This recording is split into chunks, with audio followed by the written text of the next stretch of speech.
Yes, Mama Lady. So, kwi-topic yethu namhlanje sizoba sihlanganisa konke lokho abakushilo bonke bobathathu. Because sikhuluma futhi nangokubaluleka kwemali kumuntu wesifazane ukuthi nokungabi khona kwa imali. Uyabona lo kugcina nengane nje usengena ukuthi abe ne-depression, okay? Because imali ayikho. So sokhuluma nangokuthi i-affecta kanjani ke lokungabi nemali. But also lokuqala uyabona ukhuluma ngopartner wakhe ngathi kukhona nokugcinizelana okukhona. Usaba nokuzisho. Look mhlambe ngiqale nje ngaye before singena kwi-topic Mama Lady ngoba ngiyazi baningi abantu abazokhala ngalokho ukuthi umnyeni nami akafuni uyangigcinezela because mina nginemali ngaphezulu kwakhe njalo njalo.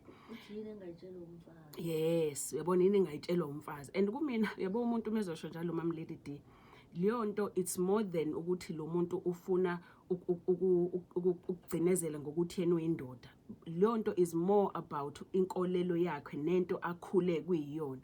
Lokho iqiniso Mama Lady ngeke ngakhuluma last week ngithi system iyona eshaya abantu besilisa.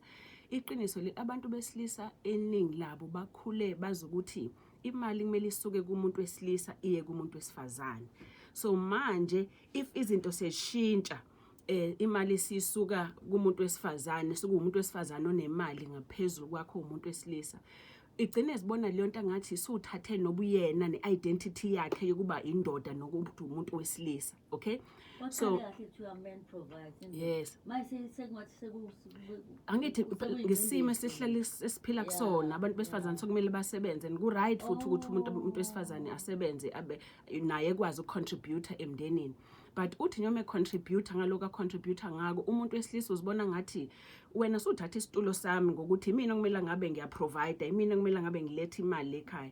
Kodwa uma sokwenza wena akasabona ukuthi kwakona lokho kwenzayo usiza yena ubona ngathi uyamgcinezela yena uthathe isitulo sakhe. So manje kusisi lo uyabona kubaba wakwakhe nje uzibona one emgcinezela emchallenge ngemali emchallenge ngepocket, okay? But also uchallenge nenkolo yakhe ukuthi ngokwami angimela ngabe umuntu wesifazane uyena onemali ngaphezulu komuntu wesilisa, okay? Now kwi situation esiphila kuyona Mama Lady ukuba nemali akunabulili, okay?